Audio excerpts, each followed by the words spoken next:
Hey everyone, for this project, remember the testing I did on the unboxing video?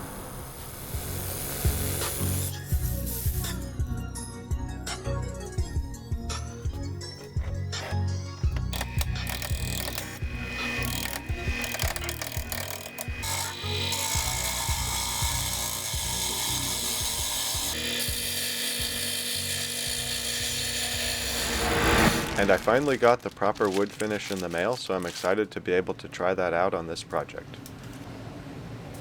I think the shape I ended up with is a pretty basic handle shape, but I'm going to have some fun with it and make it a little bit more ergonomic.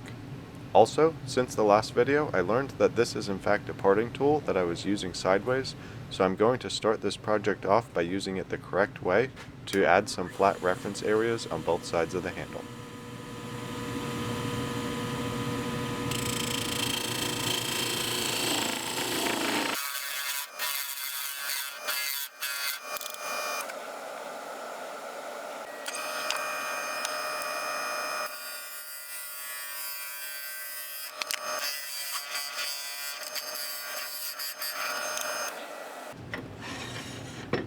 Now that I have some references, I can remove the rest of the raw wood from the piece and use the flat parts to drill a decently square hole in the handle.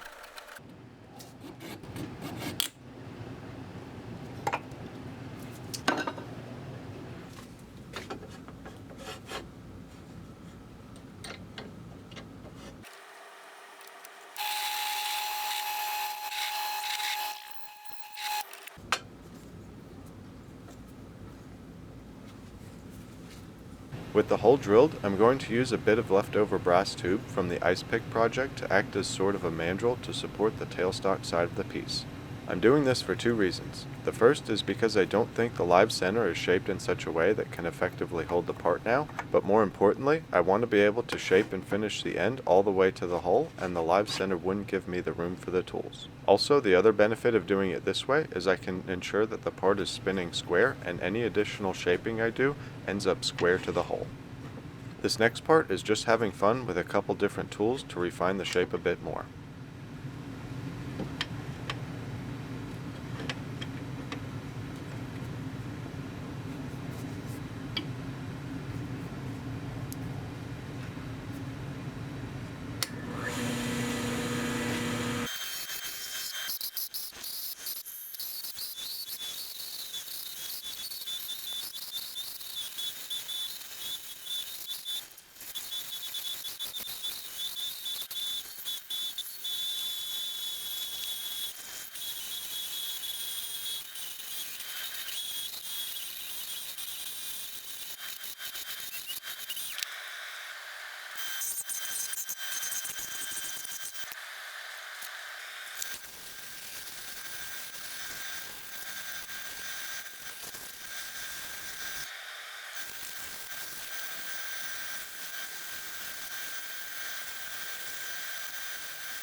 I'm preparing for the finish with a wet paper towel to remove the dust and maybe open the pores of the wood a little before I apply the crystal coat finish.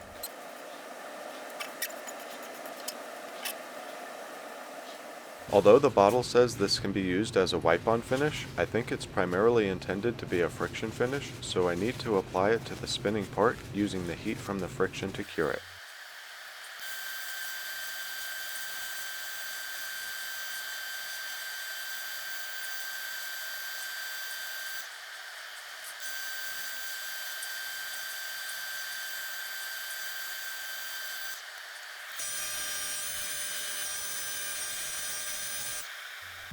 And I think it looks really nice. The last bit of work that needs to be done to the handle is removing the rough part that was used to engage the drive center and then sand the end smooth.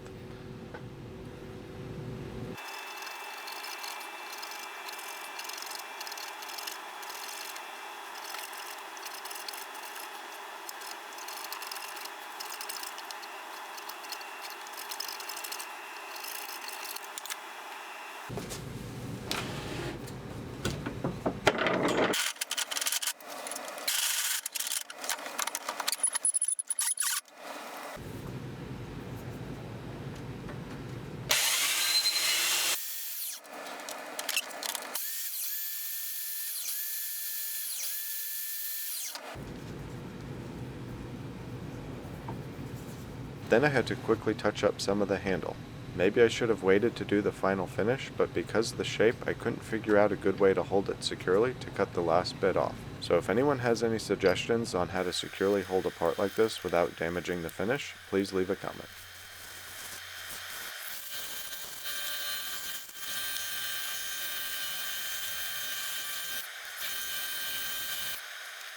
Next, I picked out a paint can opener to sacrifice and cut the less important end off.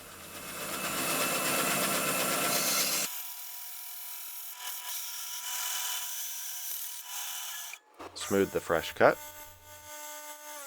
and polish the important side.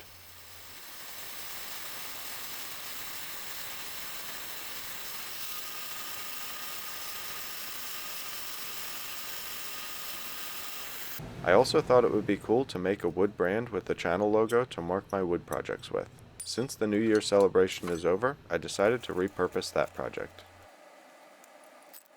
A quick facing cut erased the old text and provided a fresh surface to etch.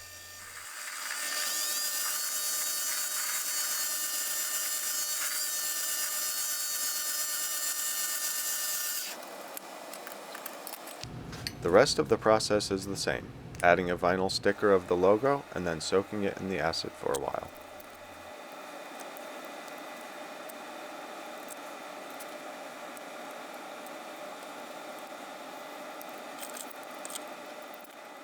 If you saw the New Year's brand, I had some issues with the letters not being raised enough, and since this logo is a chunkier design, I let it sit in the acid a bit longer to make the design more prominent. A quick cleanup and it's ready for branding.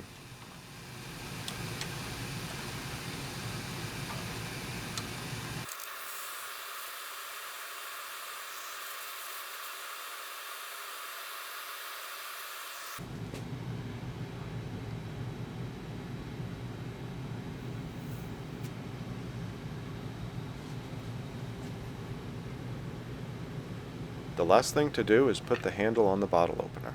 I drilled the hole slightly smaller than the flat spot of the opener so it would channel the sides of the hole and prevent the handle from twisting.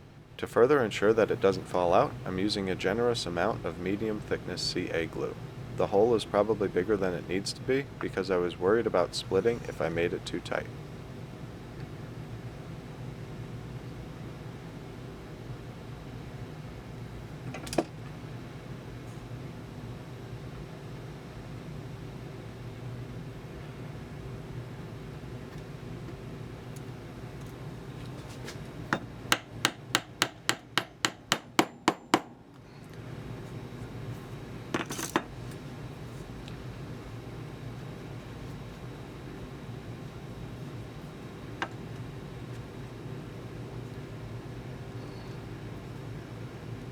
Finally, it just needs a little bit of wood finish on the branded end.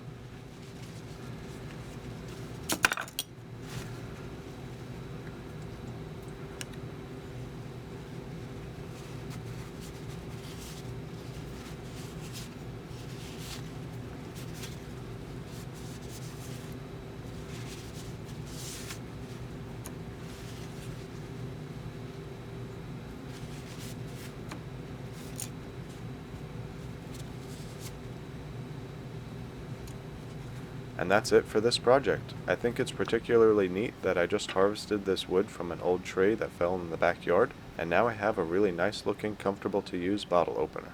Other than that, thanks so much for watching. Everything I used is linked in the description as usual. Hit that thumbs up if you like this video, comment below with any thoughts or suggestions, and this is just the beginning of turning wood, so be sure to subscribe if you aren't already.